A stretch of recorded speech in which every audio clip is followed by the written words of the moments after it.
Breaking news చూస్తున్నాం. International cyber crime network ను ఛేదించింది AP CID.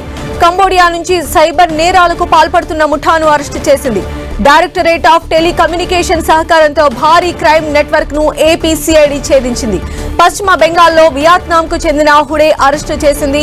హుడే నుంచి 1400 సిమ్ కార్డులను ఏపీ సిఐడి స్వాధీనం చేసుకుంది.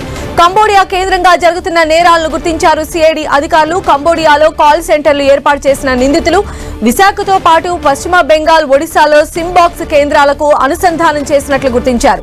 వీటి ద్వారా సైబర్ నేరాలకు పాల్పడుతున్నారు. నెట్వర్క్ కాల్స్ కు సర్వర్లు, సిమ్ కార్డులు ఎక్కడి నుంచి పనిచేస్తున్నాయనే విషయాలను ఆరా తీశారు.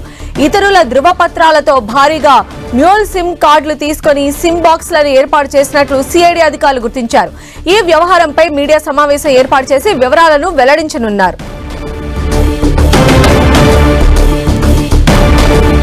ఒక భారీ క్రైమ్ నెట్వర్క్ ను ఏపీ సిఐడి అధికారులు ఛేదించడం జరిగింది. కంబోడియా నుంచి సైబర్ నేరాలకు పాల్పడుతున్నటువంటి ముఠాను ఏపీ సిఐడి పోలీసులు అదుపులోకి తీసుకున్నారు.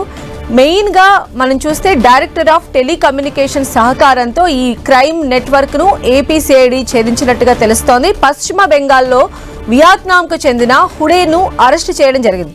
హుడే నుంచి మొత్తం 1400 సిమ్ కార్డులను ఏపీ సిఐడి స్వాధీనం చేసుకుంది. మెయిన్ గా కంబోడియా కేంద్రంగానే ఈ నేరాలన్నీ జరుగుతున్నట్టుగా ఐడెంటిఫై చేసింది సిఐడి. కంబోడియాలో కాల్ సెంటర్లు ఏర్పాటు చేసిన నిందితులు విశాఖతో పాటు పశ్చిమ బెంగాల్, ఒడిశాలో సిమ్ బాక్స్ కేంద్రాలను అనుసంధానం చేసినట్లు గుర్తించారు. వీటి ద్వారా సైబర్ నేరాలకు పాల్పడుతూ ఉన్నారు.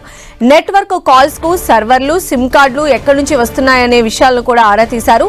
ఇతరుల ధృవపత్రాలతో భారీగా మ్యూల్ సిమ్ కార్డులు తీసుకుని సిమ్ బాక్స్లను ఏర్పాటు చేసినట్లు సిఐడి అధికారులు గుర్తించారు. ఇక ఈ వ్యవహారంపై మీడియా సమావేశం ఏర్పాటు చేసి మరిన్ని వివరాలను కూడా వెల్లడించే అవకాశం ఉంది.